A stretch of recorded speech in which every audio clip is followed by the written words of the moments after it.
बिस्मिल्लाहिर्रहमानिर्रहीम। अस्सलाम वालेकुम दोस्तों, आज हमारा टॉपिक है रेस्क्यू 1122। एक ऐसा इदारा कि जब से कायम हुआ शब व रोज़ बड़ी मेहनत, लगन, दयानतदारी के साथ अपना काम कर रहा है। वतन अज़ीज़ में यूँ तो एक से बढ़कर एक इदारे मौजूद हैं, लेकिन आपको पता है कि कुछ इदारों के काम करने का अंदाज़ बड़ा यूनिक होता है, मुख्तलिफ होता है। कुछ का बड़ा फास्ट होता है, कुछ का स्लो है, कुछ पे बड़ी ज़्यादा तनकीद भी होती है। लेकिन क्या वजह कि ऐसे भी कुछ इदारे पाकिस्तान में आज मौजूद हैं कि जिन पर बहुत ज़्यादा तनकीद होती है। इस तनकीद के बावजूद वो इस्लाह की तरफ नहीं जाते। हर बंदे को उन पे तनकीद करने का, बोलने का, खामियां निकालने का मौका मिलता है, लेकिन ना तो हम उन इदारों को अपग्रेड करते हैं, अपलिफ्ट करते हैं, ना उनकी खामियों को दूर करते हैं। कहीं पे बजट के मसाइल हैं, कहीं पे इंफ्रास्ट्रक्चर का रोना है, कहीं पे मुलाजमीन कम है, कहीं पे और दीगर बड़े मसाइल हैं। लेकिन वक्त के साथ साथ जैसे जैसे पाकिस्तान डेवलपमेंट और तरक्की की तरफ बढ़ रहा है, तो ऐसे कई इदारे मार्ज़े वजूद में आए कि जिन्होंने बहुत कम वक्त में अपना नाम कमाया। रेस्क्यू 1122 उनमें से एक है और बहुत ही बेहतरीन इदारा है। करप्शन फ्री इदारा, दिन रात मेहनत, दिन रात मुशक्क़त, दिन रात एक अच्छा नाम गेन करना, और सबसे बड़ी बात कि बिला तफरीक काम हो रहा है। कोई रंग, नस्ल, मज़हब, किसी चीज़ का कोई फ़र्क नहीं है। काले बंदे के लिए भी वही सर्विसेज हैं, गोरे चिट्टे के लिए भी वही हैं, पढ़े लिखे के लिए भी वही हैं, अनपढ़ के लिए भी वही सर्विसेज हैं। और फिर एक ऐसे इदारे की बड़ी शिद्दत से और बड़ी शद्दोमत से ज़रूरत पेश आ रही थी कि ऐसा इदारा मार्ज़े वजूद में होना चाहिए। आपको पता है कि हम दुनिया के उन ममालिक में रहते हैं कि जहाँ हम एम्बुलेंस को रास्ता देना कोई इतना अच्छा काम नहीं समझते, या उतना अर्जेंटली रास्ता नहीं देते जितना रिक्वायर्ड होता है, इसलिए कि हम समझते हैं कि उस अहमियत तक अभी तक हम पहुँचे ही नहीं कि जो दुनिया के जदीद ममालिक करते हैं। अब जो दुनिया के जदीद ममालिक हैं वो एम्बुलेंस को रास्ता देते हैं, और अगर वहाँ रास्ता ना दिया जाए तो इसको एक बाकायदा ऑफेंस समझा जाता है। लेकिन हमारे यहाँ माजरत के साथ ऐसा कंसेप्ट नहीं है। ये तो बात मैं बीमारों से शुरू कर रहा हूँ कि आपको रेस्क्यू 1122 की सर्विसेज का पता चले।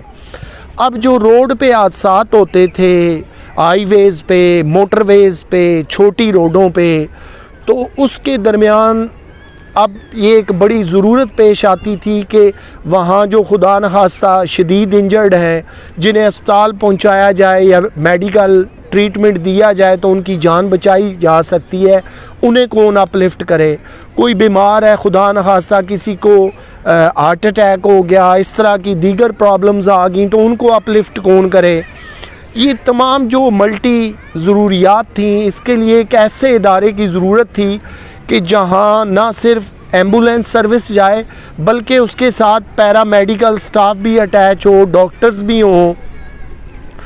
इसका एक तरीक़ाकार तो ये है कि जो बीमार हैं, जो घरों से नहीं निकल सकते, और वो लोग जिनके पास ज़राए नहीं है कि वो अस्पतालों तक सफ़र करें, भारी भरकम फ़ीसें दें या एम्बुलेंस अरेंज करें, तो उनके लिए एम्बुलेंस होनी चाहिए। और इसके पैरेलल दूसरी सूरत हाल मैंने आपको बताई, वो है कि जब खुदा न खास्ता हमारी मोटरवेज़, हाईवेज़ और आम रोडों पे अगर एक्सीडेंट हो जाए तो उन ज़ख्मियों को कौन अपलिफ्ट करे और बर वक्त अस्पताल लेके जाए।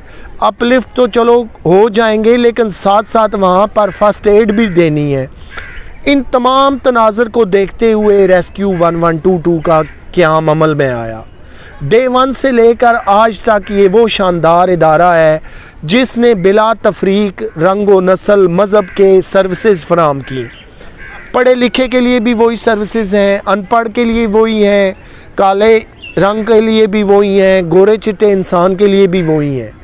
और फिर बिला तफरीक, ना सुबह है, ना दिन है, ना शाम है, ना रात है। आप एक कॉल करते हैं, अपना एड्रेस बताते हैं और 1122 आपकी सर्विसेज के लिए दस्तयाब है। अब जहां एम्बुलेंस के एक बड़े स्क्वाड के साथ इसने अपनी सर्विसेज को स्टार्ट किया, तो फिर ये देखा गया कि ये सर्विस इतनी कामयाबी के साथ जारी व सारी है। अब इसके लिए बाकायदा एक मोटरसाइकिल स्क्वाड्स जो हैं वो लॉन्च किए गए हैं, इसलिए कि शहरों के अंदर हमारे कुछ ऐसे इलाके भी हैं जहाँ पे स्ट्रीट्स बड़ी नैरो हैं, बड़ी तंग हैं, जहाँ एम्बुलेंस बर वक्त पहुँचती नहीं है, जहाँ अगर कोई खुदा न खास्ता शदीद बीमार है, उसे हॉस्पिटल शिफ्ट करना है, किसी को हार्ट अटैक हुआ है, ब्रेन स्ट्रोक हुआ है या कोई और ऐसा प्रॉब्लम है, तो फिर उस सूरत हाल में जो है वो मोटरसाइकिल स्क्वाड 1122 का वो भी उतना ही इफ़ेक्टिव है। ये वो इदारा है कि जिसने अपने कायम होने से लेकर आज तक शबाना रोज़ बड़ी मेहनत की। कोई करप्शन के चार्जेस नहीं है, कोई डिस्क्रिमिनेशन नहीं है, कोई किसी के साथ फ़र्क नहीं है। जहाँ तक मुमकिन होता है वो अपनी सर्विसेज फराहम करते हैं।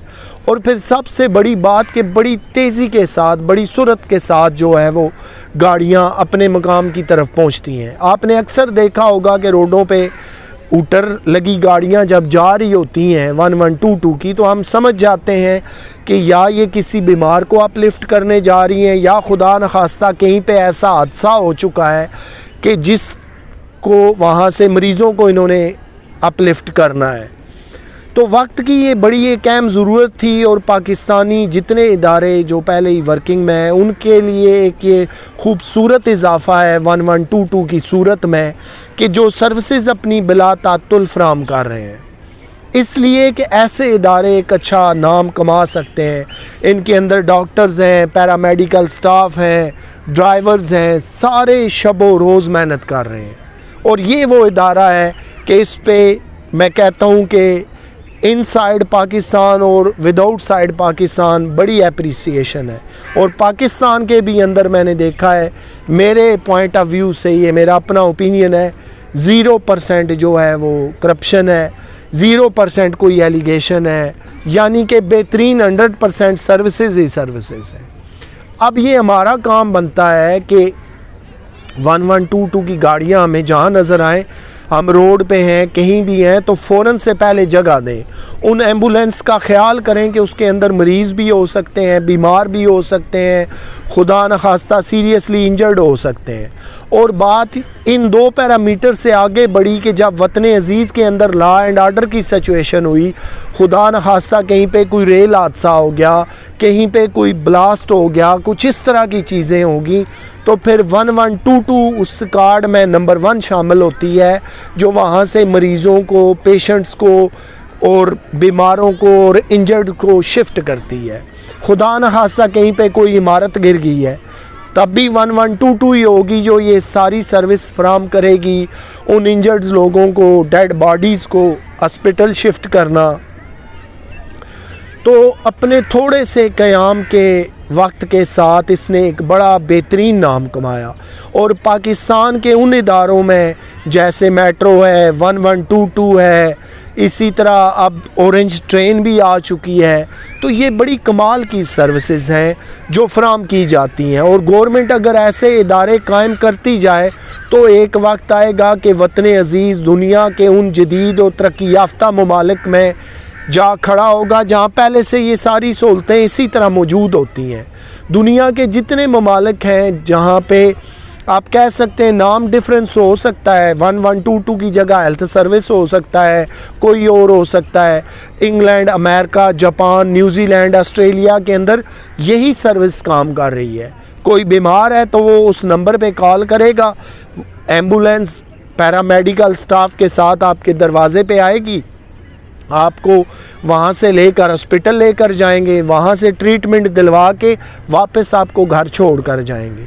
क्योंकि ये सहूलियात जो हैं गवर्नमेंट समझती है कि बड़ी ज़रूरी हैं। और फिर बिलखसूस उस तबके के लिए जो गरीब हैं, जो ये चीज़ें अफोर्ड नहीं कर सकते, उनके लिए तो ये सहूलियात किसी नेमत से कम नहीं है। तो हमें दोस्तों ज़रूरत इस अमर की है कि हम इन इदारों की ना सिर्फ हौसला अफजाई करें बल्कि उन्हें भरपूर दाद दें, उनकी भरपूर हौसला अफजाई करें।